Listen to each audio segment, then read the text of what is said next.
સુરતના ઉધનામાં રબરમેન ચોર માત્ર 7 ઇંચના ગેપમાંથી દુકાનમાં ઘૂસ્યો. ચોરી કર્યા બાદ આરામથી કોલ્ડ્રિંક પીધું, રેંગતા આવીને રોકડ લઈને રફુચક્કર. સુરતના ઉધના વિસ્તારમાં આવેલી ચાની દુકાનમાં ચોરીની એક એવી ઘટના બની છે જે જોઈને પોલીસ પણ ચોંકી ઉઠી છે. ઉધનાના પટેલ નગર પાસે સ્થિત નેશનલ ટી સેન્ટરમાં મધરાત્રે એક અજાણ્યો ચોર ત્રાટક્યો હતો. સામાન્ય રીતે ચોર શટર તોડીને કે તાળું કાપીને ઘૂસતા હોય છે, પરંતુ આ ચોરની ચોરી પેટર્ન સાવ અલગ હતી. સીસીટીવી ફૂટેજમાં જોઈ શકાય છે કે શાतिर તસ્કરે શટરને માત્ર 7 ઇંચ જેટલું જ ઊંચું કર્યું હતું.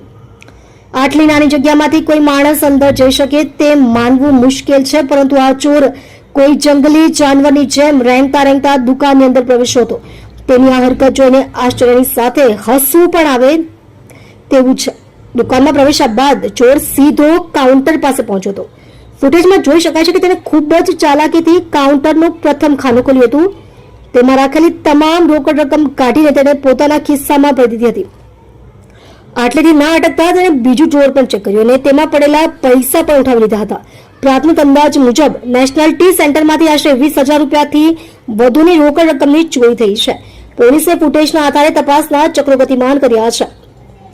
ચોરી કર્યાની આ ઘટના અંગે ઉધના પોલીસ સ્ટેશનમાં જાણ કરવામાં આવી છે. પોલીસે ઘટના સ્થળે પહોંચી પંચનામું કર્યું હતું અને સીસીટીવી ફૂટેજ કબજે કર્યા છે. ફૂટેજમાં ચોરનો ચહેરો અને તેની ચોરી કરવાની વિશિષ્ટ પદ્ધતિ સ્પષ્ટ દેખાઈ રહી છે, જેના આધારે પોલીસે આસપાસના વિસ્તારોમાં તપાસ શરૂ કરી છે. પોલીસનું કહેવું છે કે આ કોઈ રીઢો ગુનેગાર હોઈ શકે છે જે નાની જગ્યાઓનો ઉપયોગ કરવામાં માહેર છે. ટૂંક સમયમાં જ આરોપીને ઝડપી લેવામાં આવશે તેવો વિશ્વાસ પોલીસે વ્યક્ત કર્યો છે.